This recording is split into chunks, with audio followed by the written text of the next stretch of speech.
नमस्कार प्यारे साथियों, कैसे हो आप सब। उम्मीद करती हूँ आप सब अच्छे हैं और अपनी तैयारी में लगे हुए हैं। मैं हिंदी व्याख्याता कविता चौरान आपके अपने YouTube चैनल केवी की कलम पर आपका हार्दिक स्वागत करती हूँ, अभिनंदन करती हूँ। देखिए साथियों, 3rd ग्रेड का एग्ज़ाम हो चुका है, उसके बाद अभी 2nd ग्रेड और 1st ग्रेड के एग्ज़ाम होने हैं मई और जून और जुलाई में। तो उसके लिए मेरी एक बहन है किरण मौर्य जी, उनका कमेंट्स था कि दीदी अब समय बहुत कम बचा है, इसमें हम कैसे दोनों पेपरों को साथ लेकर रिवीजन करें, इस पर एक रणनीति बताइए। तो देखिए, मेरी कोशिश यही रहेगी कि आपको शॉर्ट एंड स्वीट रणनीति बता पाऊँ।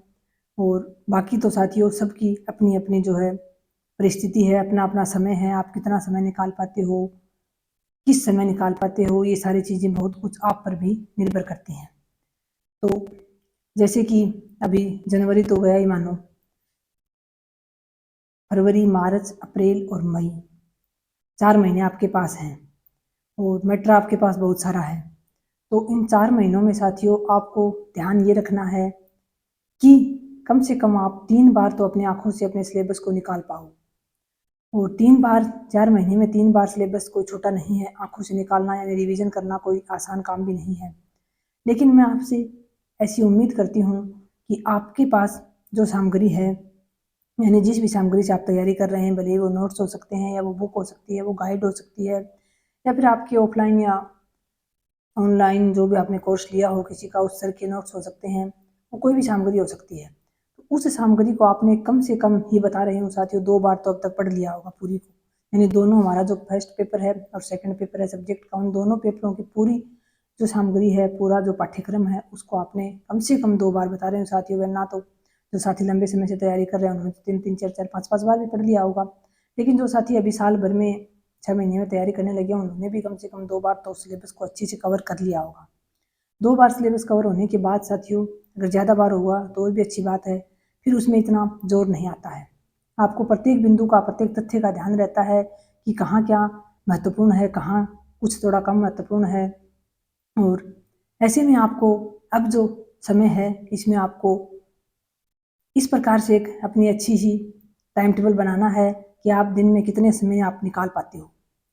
अगर आप 7, 8, 10 घंटे निकाल पाते हो तो उसके हिसाब से आपको, जैसे अब आपका सब्जेक्ट मजबूत है तो आप जीके को थोड़ा ज़्यादा समय दे दीजिए, क्योंकि जीके में भी 40% बहुत महत्वपूर्ण हो गए हैं। और अगर आपका सब्जेक्ट यानी सब्जेक्ट भी आपका औसत है, जीके भी आपका, तो आप दोनों को बराबर सा समय दें, वैसे सब्जेक्ट को ज़्यादा समय दें।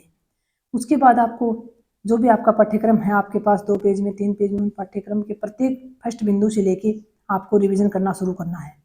आपके पास, मैं ऐसा मानती हूँ कि जो भी आपका स्थान है पढ़ने का, वहाँ आपके 4, 5, 6 रजिस्टर या कॉपी या किताब जो भी है आपका सीमित होगा। उससे इधर-उधर यहाँ आपको भटकने की आवश्यकता नहीं है। और अब बचे हुए समय में 3 महीने, 4 महीने में आपको नई सामग्री तो करंट अफेयर्स को छोड़कर कुछ भी खरीदनी ही नहीं है। मेरा ऐसा मानना है पिछले 1-2 महीने में 1-2 महीने में भी आपने कोई नई सामग्री नहीं खरीदी होगी और आगे आने वाले में तो आपको बिल्कुल नहीं खरीदना है। अगर सफल होना है तो साथियों जो सामग्री आपके पास है उसी का आपको रिवीजन करना पड़ेगा। तो आपको इस प्रकार से फर्स्ट जो आपका पाठ्यक्रम का बिंदु उससे लेके, और आपको जैसे लगभग 1 महीने में, सवा महीने में आपको पूरा सिलेबस रिवीजन करके लाना है, सब्जेक्ट का भी और जीके का भी। अगर आपने जीके का कोई पार्ट स्किप कर रखा है तो उसको अब आप ना छेड़ें। जीके में भी जैसे आपके 15 क्वेश्चन लगभग हिस्ट्री के आने होने हैं, जो अभी आधुनिक हिस्ट्री आई है, आधुनिक हिस्ट्री नई ऐड की है, तो उसको आपके सबके लिए नहीं होगी, तो ज़रूर आपने उसके नोट्स बनाए होंगे या जिस प्रकार से भी आपने तैयार किया है उसको आप बार बार पढ़िए। और पढ़ते समय ऐसा ध्यान रखिए साथियों कि इस प्रकार से आपके तथ्य कन्फर्म होते चलें, इस प्रकार से यानी आपका जो मैटर है वो आपकी मस्तिष्क में क्लियर होता चले कि वहाँ प्रश्न आने पर आपकी ये ना हो कि ये भी हो सकता है, ये भी नहीं हो सकता है। यानी अभी जो आरपीएससी के प्रश्न आ रहे हैं, पीछे के 1-2 पेपर आपने दिए होंगे, उन पेपरों को आप साथ लेके बैठें और पढ़ते समय ये ध्यान रखें कि इस सामग्री से जो भी टॉपिक आप, जो भी पार्ट आप पढ़ रहे हैं, इससे किस प्रकार के प्रश्न निकल सकते हैं। यानी उन प्रश्नों की शैली पर गौर करते हुए पढ़ें आप। इस बात का आप विशेष ध्यान रखें कि कैसे तथ्यात्मक कथन निष्कर्ष वाले जो प्रश्न है वो आरपीएससी बना रही है। अभी बोर्ड ने तो बहुत और भी ज़्यादा कठिन बनाए थे। तो एक तो आपको साथियों मस्तिष्क में पूर्व धारणा लेकर नहीं चलनी है कि आप ये मान के चलो कि आरपीएससी के पेपर तो बहुत कठिन आते हैं। हाँ साथियों, कंपटीशन ज़्यादा है, कठिन आते हैं, ये मानती हूँ मैं। 2-3 पीछे जो पेपर हुए बहुत कठिन दिए हैं। एक औसत अभ्यर्थी के लिए ये कंपटीशन बहुत मुश्किल हो जाता है, लेकिन फिर भी आप कोशिश कर रहे हैं तो थोड़ा-सा एफर्ट्स और डालिए उसमें, थोड़ी-सी कोशिश और गहराई से कीजिए। सामग्री बार-बार बदलने की आवश्यकता नहीं है। आपको पता है जो पाठ्यक्रम है उसी में से आपके प्रश्न आने हैं, प्रश्न बाहर से नहीं आ रहे, और पाठ्यक्रम को ही आपको थोड़ा-सा विस्तृत पढ़ने की आवश्यकता है। जैसे राजस्थान की मॉडर्न जो आधुनिक हिस्ट्री है वो आपने पढ़ी है, भारत की पढ़ी है, जो भी बिंदु नए जुड़े हैं, यानी जहाँ से प्रश्न फर्स्ट पेपर में ज़्यादा आ रहे हैं उस चीज़ को आपको ज़्यादा कवर करना है। आपने इंग्लिश, मैथ, रीजनिंग, साइंस ये किए हैं तो इनको भी आपको, जो भी नोट्स हैं आपके पास, बुक है, उनका क्रम से आपको रिवीजन करते हुए चलना है। भारत की ज्योग्राफी का आपको मैप वगैरह लेके अच्छे से उसको मैप बनना सीख भर के, या जैसे भी अभ्यास हो आपको रिवीजन इस प्रकार से करना है। महत्वपूर्ण बिंदु आपको छोड़ना नहीं है। और इसी प्रकार से आपका जो भी सब्जेक्ट है, हिंदी है, पॉलिटिकल है, हिस्ट्री है, आपका अपने पाठ्यक्रम के अनुसार प्रत्येक शुरुआत से लेकर बिंदु उठाइए और उसी हिसाब से उसको आप तैयार करते हुए चलिए। जब आप रिवीजन कर रहे होते हैं तो आपको ये लगता है कि हाँ, मुझे कहीं ये चीज़ थोड़ी कठिन जान पड़ती है, तो उसको थोड़ा-सा समय ज़्यादा दे दीजिए, या फिर जो पार्ट आपको अभी तक कम तैयार है आपका, उसको आप थोड़ा-सा ज़्यादा दे दीजिए। तो ऐसा करके आप जो है साथियों, लगभग 1.5 महीने में अपना एक बार सिलेबस बहुत अच्छे से कवर करें। जो कमज़ोर पार्ट है उसको ज़्यादा समय दें। फिर 1.5 महीने में आप एक बार और कवर कर लें। इस प्रकार से 3 महीने में आप 2 बार आँखों से अपना पाठ्यक्रम निकाल लोगे। फिर लास्ट जो 1 महीना बचेगा उसमें फिर आपको जो है रिवीजन करना है। अभी आपने अगर कोई टेस्ट सीरीज ज्वाइन कर रखी है तो अच्छी बात है, उसके 1 या 2 टेस्ट होते हैं तो उसको आप दीजिए। लेकिन ये ना हो कि आपका जो टेस्ट होना है, जिन बिंदुओं का टेस्ट होना है, उन्हीं बिंदुओं से आप जो है पढ़े हो, उन्हीं बिंदुओं पर आप फोकस कर रहे हो, उन्हीं को पढ़ रहे हो। पाठ्यक्रम को आपको सारे को रिवीजन करना है।